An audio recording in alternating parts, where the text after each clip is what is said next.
Karena Tuhan adalah satu-satunya gembala kita yang siap membimbing kita untuk hidup di dalam kebenarannya.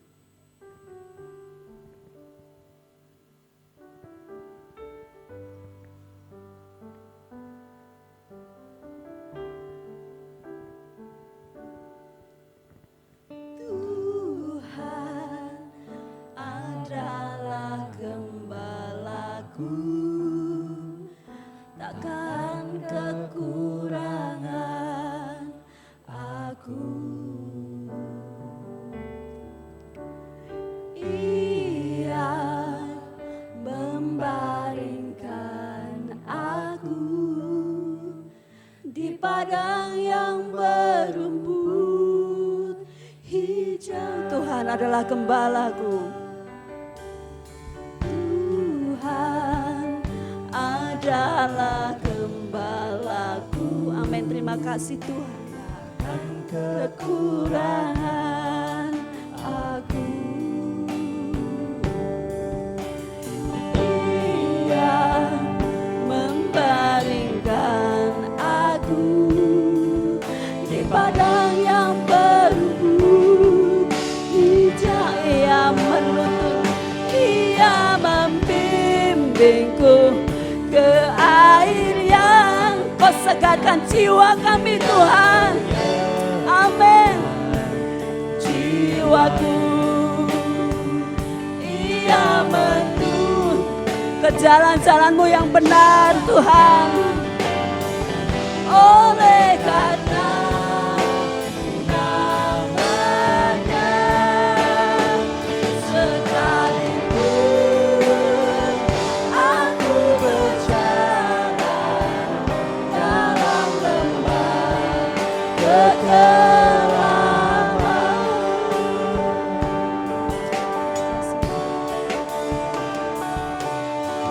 Tuhan adalah gembalaku, takkan kekurangan aku.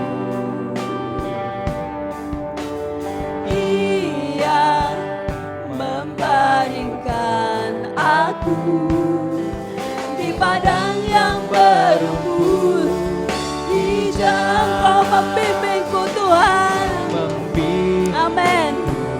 Ke air yang tenang. Kau segarkan jiwa kami Tuhan. Jiwaku Ia amin. Tuntun kami Tuhan. Amin. Oleh karena nama-Nya sekalipun aku berjalan dalam lembah kegelapan. Ia membimbingku, Ia membimbingku ke air yang tenang. Ia menyenangkan jiwaku. Ia menuntun ke jalan yang benar. Oleh karena nama-Nya sekalipun aku berjalan dalam lembah kegelapan, sekalipun aku berjalan dalam lembah kegelapan, sekalipun aku berjalan dalam lembah kegelapan.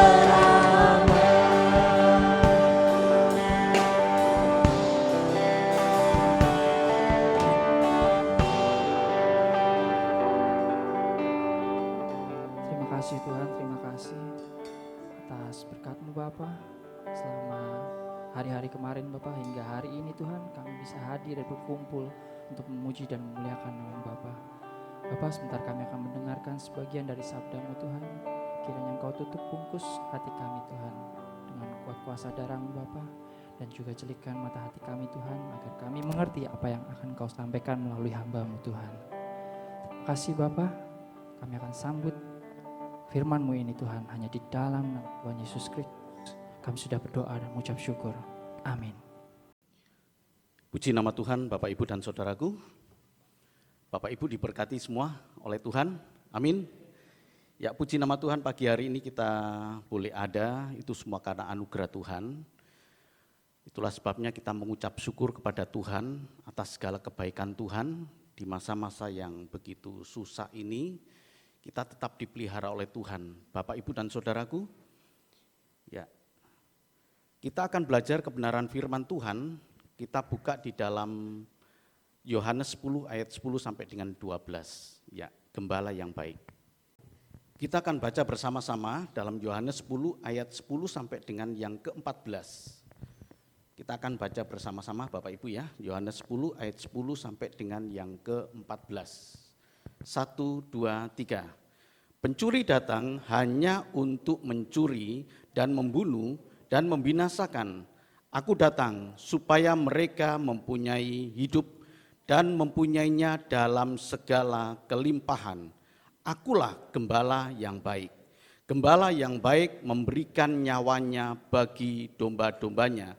Sedangkan seorang upahan yang bukan gembala dan yang bukan pemilik domba-domba itu sendiri, ketika melihat serigala datang, meninggalkan domba-domba itu lalu lari, sehingga serigala itu menerkam dan mencerai-beraikan domba-domba itu. Ia lari karena ia seorang upahan dan tidak memperhatikan domba-domba itu. Akulah gembala yang baik, dan aku mengenal domba-dombaku, dan domba-dombaku mengenal aku. Amin. Yohanes 10 ayat 10 sampai dengan 14 yang baru saja kita membaca adalah ungkapan Tuhan Yesus sebagai jawaban dari ungkapan Daud yang berkata, Tuhan adalah gembalaku. Dan kemudian Tuhan Yesus berkata, akulah gembala yang baik. Gembala yang diungkapkan oleh Daud sebagai Tuhan adalah gembala yang baik, yang memelihara, yang membaringkan Daud di rumput yang hijau. Jadi Bapak, Ibu, dan Saudaraku, Yohanes 10 ini adalah otoritas pribadi yang betul-betul seorang gembala. Ya. Jadi ungkapan akulah gembala yang baik. Ungkapan ini sama ketika Tuhan juga berkata, akulah jalan dan kebenaran dan hidup. Diungkapkan dalam bentuk kewibawaan, dalam bentuk otoritas, kuasa. Otoritas itu kuasa Bapak Ibu. Sehingga kalau kita hidup di dalam otoritas Tuhan, itu artinya kita hidup di dalam kuasa Tuhan. Bukan ungkapan sekedar keluar dari bibir saja. Ya, kan begitu banyak orang mengungkapkan, aku pendeta yang baik. Aku hamba Tuhan yang setia. Ungkapan itu harus dibarengi dengan satu kenyataan bahwa betul-betul dia adalah seorang hamba Tuhan, dia adalah seorang pelayan Tuhan, dia adalah seorang pendeta yang baik. Yohanes 10 ini diungkapkan jauh sebelum Tuhan Yesus mengalami kematian. Jadi kalau dikatakan tadi, aku adalah gembala yang baik. Gembala yang baik memberikan nyawanya bagi domba-dombanya. Daud mengungkapkan, sekalipun aku berada di dalam lembah kekelaman. Pada waktu itu Daud sebagai seorang penggembala adalah biasa dia melewati lembah-lembah kekelaman, lembah-lembah maut Bapak Ibu. Dalam bahasa lain itu disebut lembah-lembah maut, di mana di situ ada ancaman-ancaman baik dari binatang buas maupun dari orang-orang gerombolan-gerombolan yang ingin menjarah. Daud sudah terbiasa masuk ke dalam lembah kekelaman itu. Dan Daud lolos. Ketika Daud lolos, ataupun ketika Daud mengalami ancaman-ancaman dari binatang buas, seperti yang disampaikan Daud kepada Saul, hambamu ini biasa mengembalakan. Ancaman-ancaman dari harimau dan lain sebagainya diungkapkan oleh Daud itu sudah biasa. Bukan lari, tapi dia hadapi. Lembah kekelaman yang dia ungkapkan oleh Daud itu adalah lembah yang kemudian realitasnya dalam hidup kita itu, lembah itu begini Bapak Ibu, ini kan lembah ya. Jadi ketika Daud itu mengalami, sekalipun aku ada di dalam lembah kekelaman, aku tidak takut bahaya. Sebab engkau adalah Tuhan yang memelihara, gadamu dan tongkatmu itulah yang memelihara aku. Ternyata lembah kekelaman dalam hidup manusia adalah keselamatan yang terancam, yang mustahil manusia itu bisa memperoleh kehidupan kekal. Ya, itu lembah kekelamannya. Dan Tuhan memberikan sebagai gembala yang baik itu memberikan nyawanya di lembah kekelaman itu Bapak Ibu.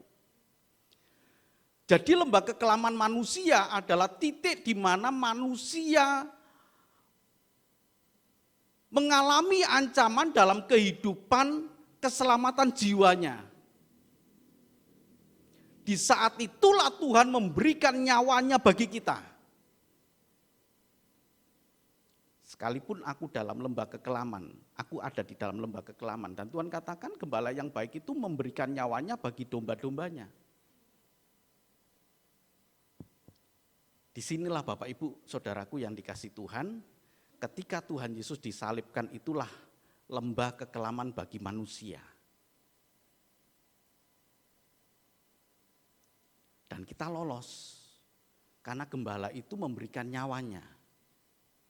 Nyawa kita yang terancam, akhirnya aman di dalam pemeliharaan Tuhan. Jadi kalau kita melihat di sini dalam Yohanes 10 ayat yang ke-10 sampai dengan 14, pencuri datang hanya untuk mencuri dan membunuh dan membinasakan.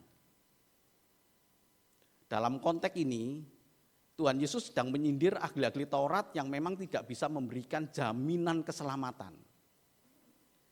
Nah, dalam kehidupan kita sehari-hari kita bisa melihat Bapak Ibu, pencuri datang hanya untuk mencuri dan membunuh dan membinasakan.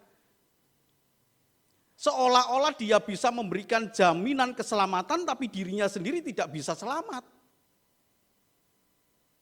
Itu pencuri. Kenapa kemudian ada orang yang kemudian dengan rela, dengan fanatiknya kemudian mengikuti pencuri ini? Padahal dia sendiri tidak selamat. Aku datang supaya mereka mempunyai hidup dan mempunyainya dalam segala kelimpahan. Mempunyai hidup. Bukan hanya itu saja, bukan hanya mempunyai hidup, tapi dalam segala kelimpahan. Pak Pendeta, saya hidup dalam kekurangan itu.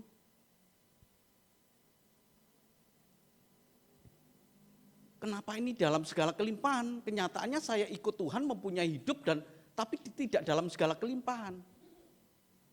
Di mana yang salah Bapak Ibu? Di mana letak salah? Kenapa ada orang merasa ada kekurangan? Kesalahannya bukan dalam Tuhan, tapi kesalahannya adalah dalam orang itu memandang hidup dia. Tidak akan puas orang itu. Memahami kelimpahan itu bukan dalam kemudian Tuhan berikan damai sejahtera. Tuhan berikan hidup yang kekal itu sudah melebihi dari segala apa yang kita punya. Apakah ada orang yang puas? Enggak. Dulu saya gaji pertama kali kerja, Bapak Ibu ya. Pertama kali kerja ketika saya di petrokimia itu gaji saya 450.000. Saya merasa enggak puas. Kemudian ketika saya mendapatkan tawaran dari Jakarta, saya tinggalkan gaji saya itu 450.000. Ternyata saya diterima di Jakarta. Dan saya ditempatkan di satu kota di Jawa Timur, di Jember. Gaji saya ternyata bukan naik, tapi malah turun 140.000. 3 bulan berikutnya kemudian naik, dinaikkan menjadi 450. 3 bulan berikutnya naik menjadi 750. Berapapun gaji kita, kalau kita memandang kehidupan kita ini nggak akan ada kepuasnya Bapak Ibu. Jadi ketika ada orang berkata, aku hidup dalam kekurangan, karena kesalahan dia memandang kehidupan dia. Pada waktu saya terima gaji 140.000 Bapak Ibu. Saya syukuri. Saya nikmati. Bahkan ketika perusahaan itu menawarkan, Pak Rudi, pindah Jakarta ya? Enggak, saya enggak mau. Saya lebih baik tinggal di Jember itu. Saya enggak mau dipindah. Enggak apa-apa, gaji saya 140.000 enggak apa-apa. Saya menikmati, betul-betul menikmati Bapak Ibu. Tapi akhirnya saya menyerah karena didesak terus, akhirnya saya kemudian pindah Jakarta. Tuhan berikan hidup dan bukan hanya hidup saja, tapi dalam segala kelimpahan. Cara pandang manusia. Yang salah ketika dia memandang kok segini ya. Coba Bapak Ibu. Berapapun gaji orang. Kalau orang itu berkata kok kurang. Ya akan kurang. Dia tidak akan pernah menikmati hidup dalam kelimpahan. Kalau kita melihat di sini, akulah gembala yang baik, pengakuan dari Tuhan Yesus, dan gembala yang baik itu memberi hidup. Begini Bapak Ibu. Yang kedua, yang ketiga dan keempat, memberikan nyawanya dan mengenal domba-dombanya. Bukan bios, tapi zoe. Jadi kalau dalam bahasa Indonesia enggak jelas, aku memberi hidup. Ternyata mempergunakan kata zoe, bukan bios. Bios itu kan muncul biologi, ilmu tentang makhluk hidup. Tuhan tidak memberikan hidup yang biasa. Bios ini adalah hidup yang umum. Tapi zoe ini adalah life real ininya. Atau diterjemahkan sebagai hidup yang seperti Tuhan menciptakan manusia pertama kali itu adalah bios. Zoe itu. Jadi Adam dan Hawa ketika Tuhan ciptakan menjadi makhluk hidup, bukan makhluk hidup biasa. Sementara makhluk-makhluk yang lain, binatang-binatang yang lain itu bios. Mereka sekedar hidup, kemudian mati. Ya, makanya beberapa kali saya mengajar di tempat ini, hidup menjadi orang Kristen bukanlah hidup yang mengalir. Mengalir aja lah Pak Pendeta. Dulu saya terima itu ya, oke ya baik mengalir aja lah. Tapi enggak, bukan begitu. Kekristenan bukan begitu, harus zoe ini. Zoe ini harus kembali hidup yang berkualitas, hidup yang nyata. Ya, yang sebenarnya.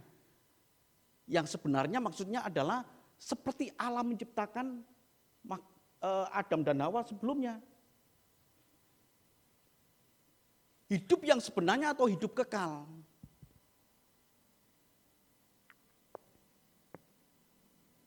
Jadi ketika Tuhan Yesus berkata,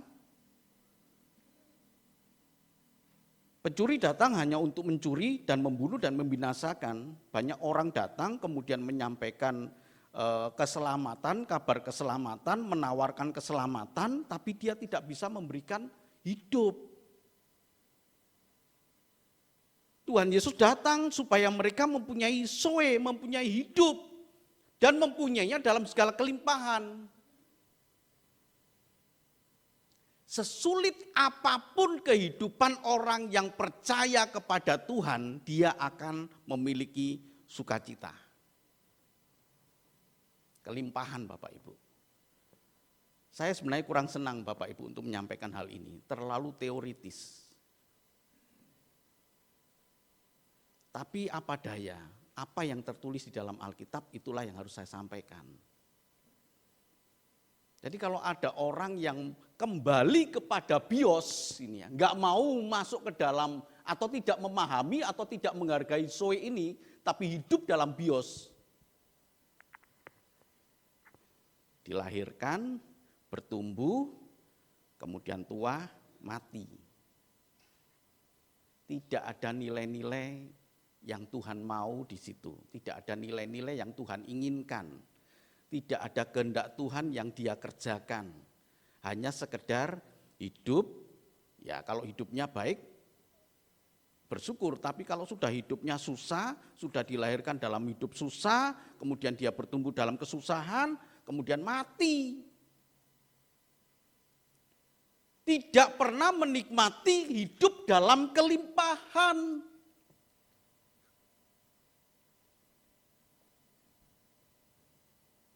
Hidup dalam kelimpahan itu adalah dia merasakan kekayaan yang Tuhan berikan.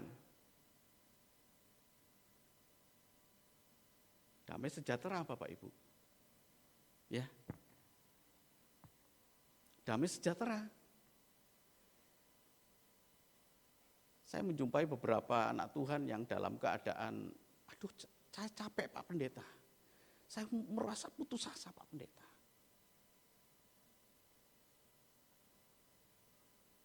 Karena nggak merasakan di sini. Tapi kalau kita merasakan bahwa saya ini hidup Zoe, saya ini hidup realnya, Tuhan kasih hidup yang sebenarnya. Bukan bios ya. Kalau bios itu adalah hidup yang sekedar hidup tanpa tujuan. Tujuan orang Kristen itu hanya menyenangkan Tuhan. Kesenangan Tuhan adalah kesenangan kita. Kesenangan kita belum tentu kesenangan Tuhan. Jangan dibolak-balik. Kita merasa senang, Tuhan pasti senang. Enggak. Bisa jadi kita senang, Tuhan tidak senang. Coba seberapa banyak persinahan, seberapa banyak percabulan dalam kehidupan rumah tangga kekristenan. Dia senang, dia happy. Aku nyaman.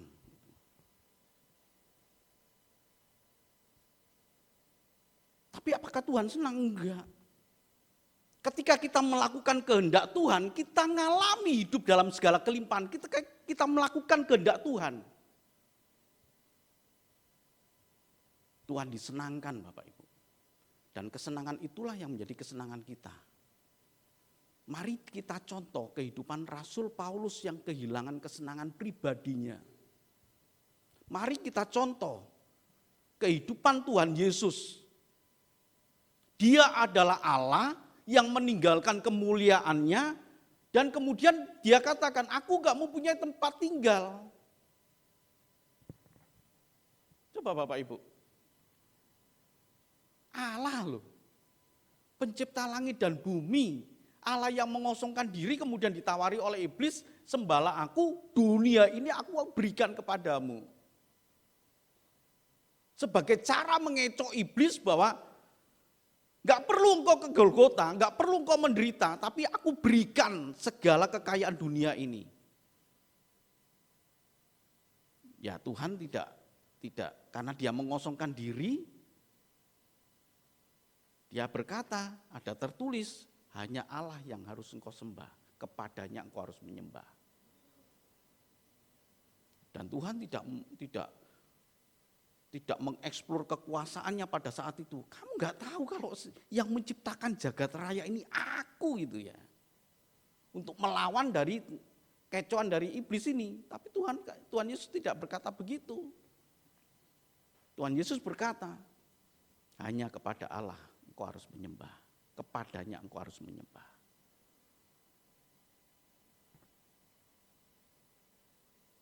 Jadi Tuhan memberikan teladan.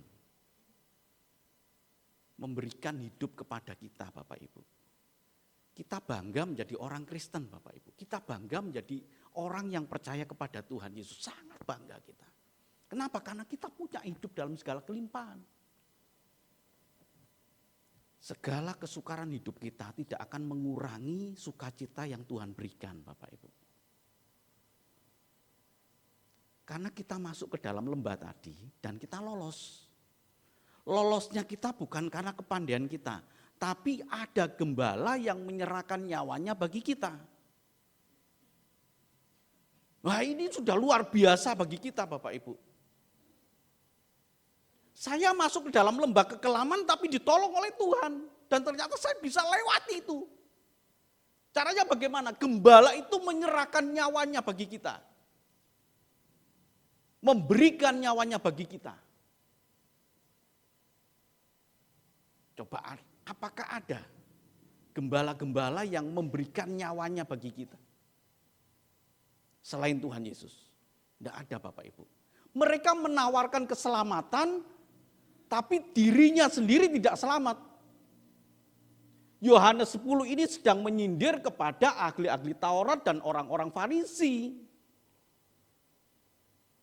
Di mana mereka mendapatkan penghormatan, di mana mereka mendapatkan memberikan perintah-perintah, tapi dia tidak menyentuh perintah-perintah itu, tidak melaksanakan. Tapi Tuhan memberikan nyawanya. Dan yang hebatnya lagi dia mengenal domba-domba. Dia mengenal kita, Bapak Ibu. Amin. Tuhan tahu. Kesukaran-kesukaran hidup Bapak Ibu Tuhan tahu. Dan tetaplah percaya kepada Tuhan yang memelihara kita. Sebab dia adalah gembala yang baik. Jadi Tuhan berikan soe ini. Ya. Bukan bios, bukan hidup biasa. Hanya di dalam Tuhan Yesus ada soe, ada hidup. Baik hidup yang sekarang maupun jaminan setelah kehidupan ini, kita hidup dalam hidup yang kekal tadi ya, ini ya Bapak Ibu ya. Of the absolute fullness of life. Jadi ini terjemahan arti yang didapat dari kata soe ini ya. Jadi ini arti soe itu adalah hidup yang absolut, yang mutlak yang Tuhan beri kepada kita dan hidup kekal.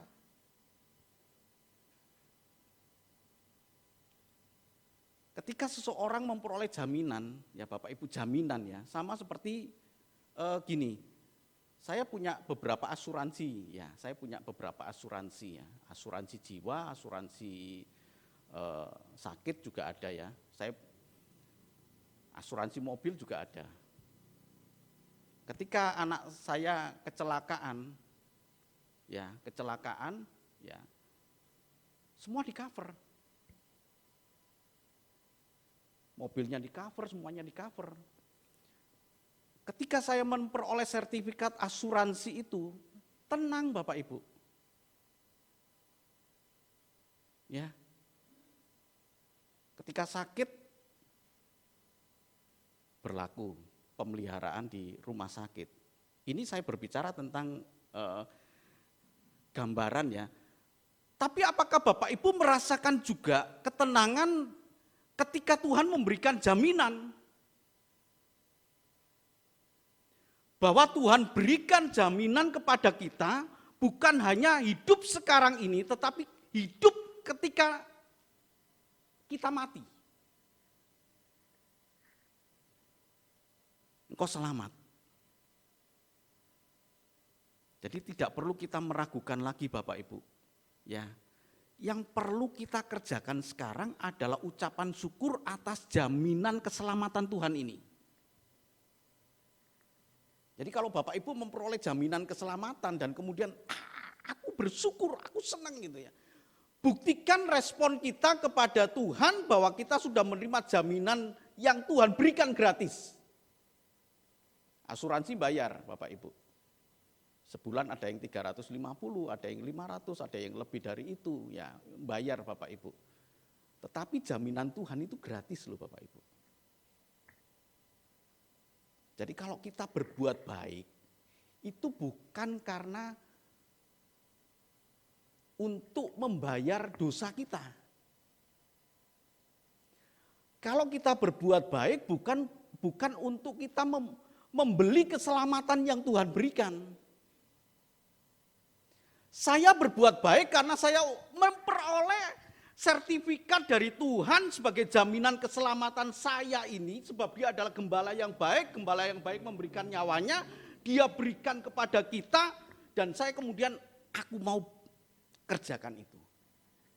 Sebagai ungkapan syukur kita, karena kita memperoleh sertifikat keselamatan itu Bapak Ibu.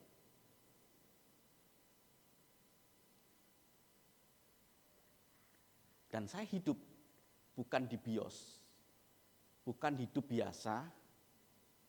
Ya, saya coba mengulang-ulang ini Bapak Ibu karena kita tinggal di dalam satu masyarakat yang cukup luas, yang ada kemungkinan orang-orang di sekitar kita, ya di masyarakat itu hidup dalam bios, hidup yang tidak ada tujuan, hidup yang sekedar lahir kemudian bertumbuh. Mungkin dia punya tujuan hidup sukses gitu ya, dan kemudian mati. Tapi kita enggak Bapak Ibu. Kita hidup dan kita tahu saya memperoleh anugerah Tuhan. Dan kemudian kita jalankan kehidupan itu atas dasar menerima anugerah Tuhan, keselamatan dari Tuhan dengan ucapan syukur, dengan perbuatan baik, bahkan sempurna. Kenapa? Karena saya punya tujuan. Menyenangkan hati Tuhan.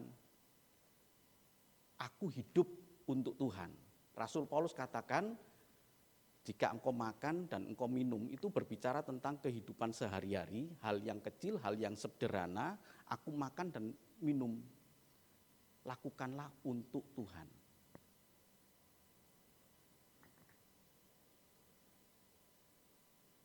Ini soe Bapak Ibu. Jadi Bapak Ibu dan saudaraku, kita semua hidup bukan hidup secara umum, tapi hidup yang memahami ada kualitas hidup yang Tuhan berikan kepada kita. Hidup kekal Tuhan berikan. Tidak ada seorang pun yang memberikan jaminan hidup kekal selain dari Kristus. Uniknya, manusia mempunyai hidup yang berkelimpahan dengan cara diberi hidup oleh pemilik hidup yang memberikan nyawanya. Jadi zoe ini seperti tadi saya katakan, ini adalah hidup kelimpahan Bapak Ibu.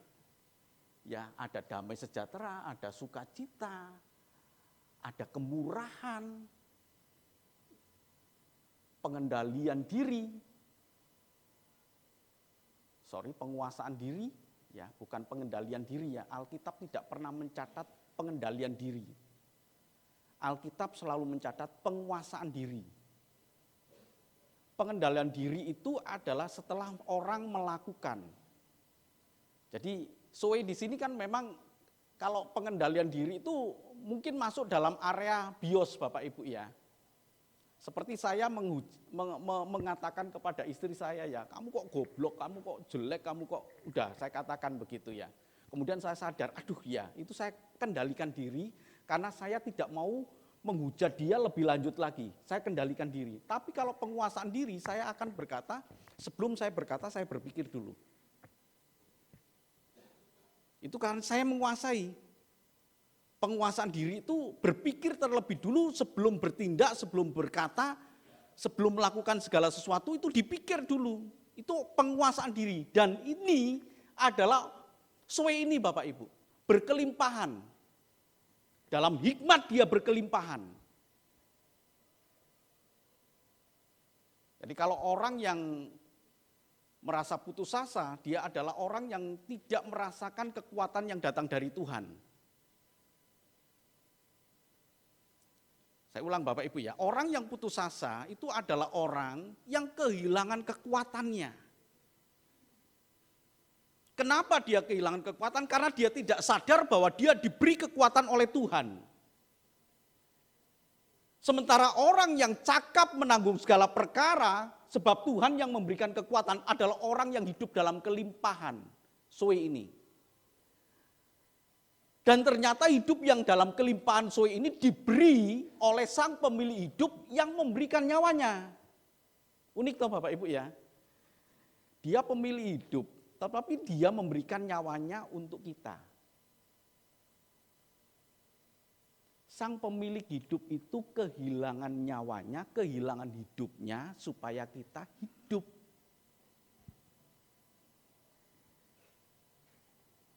Sehingga dia berkata, Bapa, ke dalam tanganmu kuserahkan nyawaku. Matilah. Sang pemilik hidup itu mati Bapak Ibu. Sang pemilik hidup itu mati untuk memberikan hidup kepada kita. Dan ternyata kita punya hidup bukan hanya sekedar hidup, punya hidup dalam kelimpahan. Aku bersyukur kepada Tuhan. Tuhan sudah memberikan hidupnya kepada kita. Nah, orang Kristen memahami ini, maka memberikan penghormatan akan hidup yang Tuhan beri. Gembala yang baik yaitu gembala yang menyerahkan nyawanya adalah gembala yang menjadi anak domba. Gembala berubah menjadi anak domba. Gembala yang baik itu memberikan nyawanya, memposisikan dirinya. Ketika gembala itu memberikan nyawanya, dia sebagai anak domba. Kita buka dalam 1 Petrus 1 ayat 18 sampai dengan 19. Tolong dibaca. 1 Petrus 1 ayat 18 sampai dengan 19. Sebab kamu tahu bahwa kamu telah ditebus dari cara hidupmu yang sia-sia, yang kamu warisi dari nenek moyangmu itu, bukan dengan barang yang fana, bukan pula dengan perak atau emas, melainkan dengan darah yang mahal, yaitu darah Kristus, yang sama seperti darah anak domba yang tak bernoda dan tak bercacat.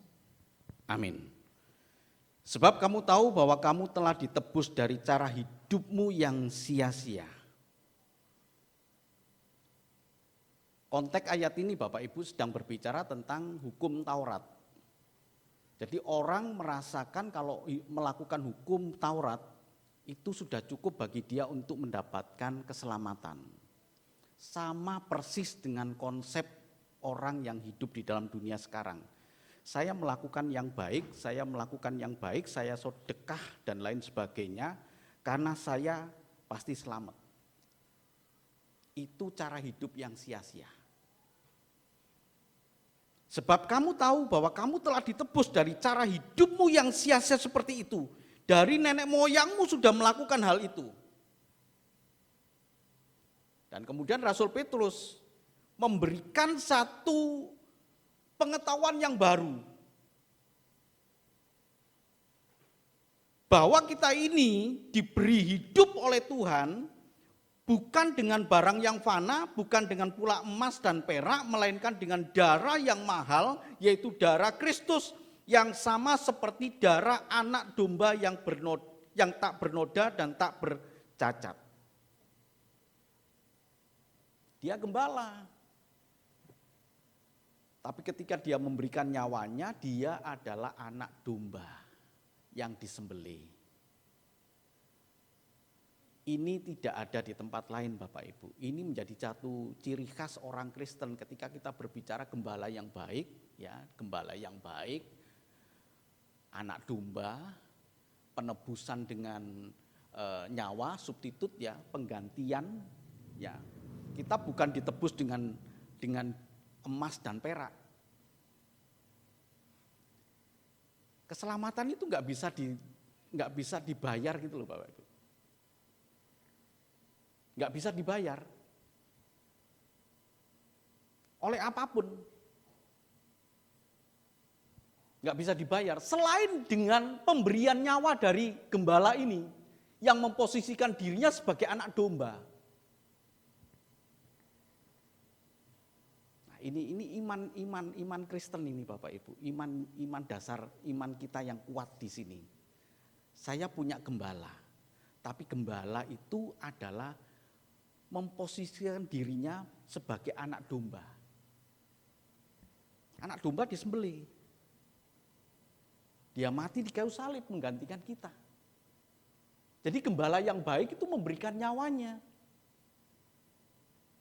Tidak bisa kita menebus nyawa kita yang sudah jatuh dalam dosa itu dengan emas dan perak. Apalagi nggak punya emas dan perak. Tidak bisa. Hanya oleh darah Kristus. Kita lihat ya di dalam Ibrani mengungkapkan hal yang sama. Ibrani 13 ayat 20 sampai dengan 21. Ibrani 13 ayat 20 sampai dengan 21. Ibrani 13 ayat 20 sampai dengan 21. Maka Allah damai sejahtera yang oleh darah perjanjian yang kekal telah membawa kembali dari antara orang mati Gembala Agung segala domba, yaitu Yesus Tuhan kita, kiranya memperlengkapi kamu dengan segala yang baik untuk melakukan kehendaknya dan mengerjakan di dalam kita apa yang berkenan kepadanya oleh Yesus Kristus. Bagi dialah kemuliaan sampai selama-lamanya. Amin. Bagi dialah kemuliaan sampai selama-lamanya. Ini tujuan kita Bapak Ibu, yang tadi saya katakan. Kita hidup untuk Tuhan, bagi kemuliaan dialah sampai selama-lamanya.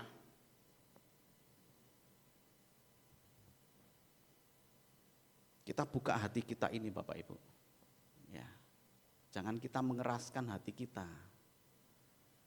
Menghadapi orang bebal itu adalah orang yang membenarkan diri. Jadi orang bebal itu adalah orang yang pandai, melebihi orang yang berhikmat dalam hal mencari alasan pembenaran dirinya. Saya ketemu dengan orang bebal ini Bapak Ibu. Sudah nyata bahwa dia hidup jauh dari Tuhan. Kalau enggak saya tegur, saya salah. Maka saya harus merebut dia. Tapi dia pandai sekali, cari alasannya dan akhirnya ya udahlah. Jalan hidupmu, lanjutkan terus, terserah engkau. Orang bebal. Firman Tuhan ini berkata, dia memperlengkapi kita dengan segala hal yang baik untuk melakukan kehendaknya dan mengerjakan di dalam kita apa yang berkenan kepadanya oleh Yesus Kristus. Bagi dialah kemuliaan sampai selama-lamanya. Jadi gembala yang baik itu menurut Ibrani memperlengkapi kita dengan segala yang baik. Kalau di Israel kan beda dengan yang di Indonesia. Kalau di Indonesia gembala itu dari belakang Bapak Ibu. Dari belakang ya. Kemudian kalau ada kambing yang dia tuntun terus gitu ya, itu di belakang. Kalau ada yang mulai makan rumputnya tanaman tetangga gitu kan kemudian dilempar. Gitu ya, karena dari belakang. Kalau di Israel enggak. Di Israel gembala itu di depan. Dengan membawa tongkat yang ada kerincingan. Jadi dia jalan, ding, kerincing, ngikut semua. Artinya apa? Gembala yang baik ini kalau kita lihat secara rohaninya, kenapa dia berjalan di depan? Karena memperlengkapi kita dengan yang baik. Dari mana kita tahu yang baik? Dari gembala yang di depan. Nah, Tuhan Yesus itu kan memberikan teladan bagi kita Bapak Ibu. Bagaimana dia tidak membalas kejahatan dengan kejahatan. Bagaimana dia mendekati orang yang terasingkan, orang-orang kusta, 10 orang kusta yang kemudian berkata, menurut hukum Taurat kan berkata najis, artinya jangan dekati kami gitu ya. Jangan dekati kami, najis, mereka harus teriak loh itu. Orang kusta pada zaman itu orang berkata najis supaya orang tahu saya ini najis, jangan dekati. Tapi justru Tuhan Yesus datang ke situ. Dan kemudian menyembuhkan mereka. Itu teladan. Masalahnya apakah kita ini domba yang di belakangnya dia atau enggak ini? Kalau domba yang di belakang dia akan melihat perbuatan dari gembala. Gak puas kalau rasanya kejahatan dia gak kita balas. Nah itu bukan domba yang di belakang Tuhan Yesus. Atau Bapak Ibu berkata begini, bukan aku yang balas, tapi Tuhan yang balas. Ketika Tuhan membalas orang yang menyakiti kita, yang menjahati kita, Tuhan balas, kita puas. Walaupun bukan saya yang balas, bukan kita yang balas. Sama itu.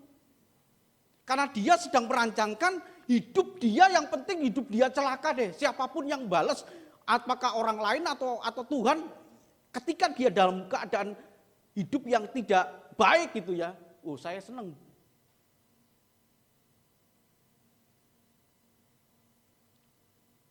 Tuhan dituntut itu loh Bapak Ibu ya.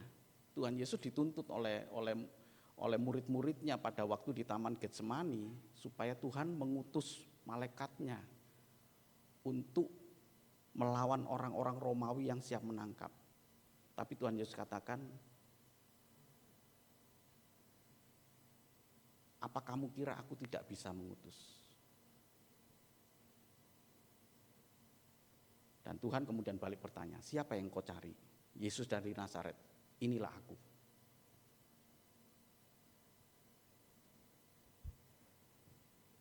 Memperlengkapi kita dengan segala yang baik. Lewat apa? Teladan Tuhan Yesus sebagai gembala yang baik. Tujuannya untuk melakukan kehendak Allah Bapa. Inilah zoe. Inilah hidup yang berkualitas Bapak Ibu. Jadi kita bersyukur kepada Tuhan, masuk ke dalam daerah eksklusifnya Tuhan. Area yang begitu mulia. Kita hidup dalam kemuliaan Tuhan, untuk kemuliaan nama Tuhan, untuk melakukan kehendak Allah Bapa. Itulah hidup dalam segala kelimpahan, atau yang disebut zoe itu. Kita punya damai sejahtera, kita punya kemurahan hati, kita diperlengkapi Tuhan dengan perbuatan baik. Perbuatan baik kita tidak untuk membayar keselamatan. Keselamatan sudah dibayar oleh Tuhan. Perbuatan baik kita adalah ucapan syukur karena kita sudah menerima sertifikat garansi dari Tuhan keselamatan. Jadi kalau Rasul Paulus katakan, kerjakanlah keselamatan itu dengan rasa takut dan gentar. Karena kita sudah menerima keselamatan.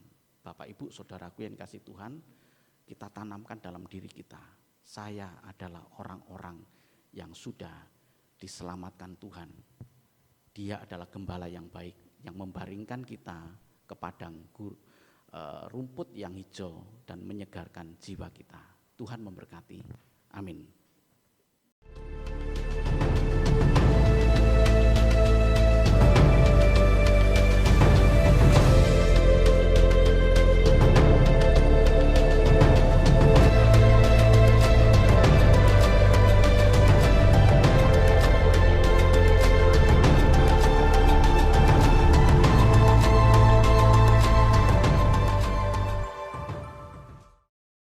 Bapak, Ibu, dan saudaraku yang sangat dikasihi Tuhan, terimalah berkat dan anugerah dari Allah Bapa di surga, kasih dan cinta Tuhan kita Yesus Kristus, anaknya yang tunggal, dan penghiburan kekuatan dari kuasa Roh Kudus menyertai kita, mulai saat ini, esok, bahkan sampai Maranatha Tuhan Yesus datang menjemput kita. Dia adalah Allah yang baik, Dia adalah Allah yang setia, Dia juga Allah yang memberkati kita, Allah yang melindungi kita. Dia Allah yang menyinari kita dengan wajahnya dan memberikan kepada kita kasih karunia.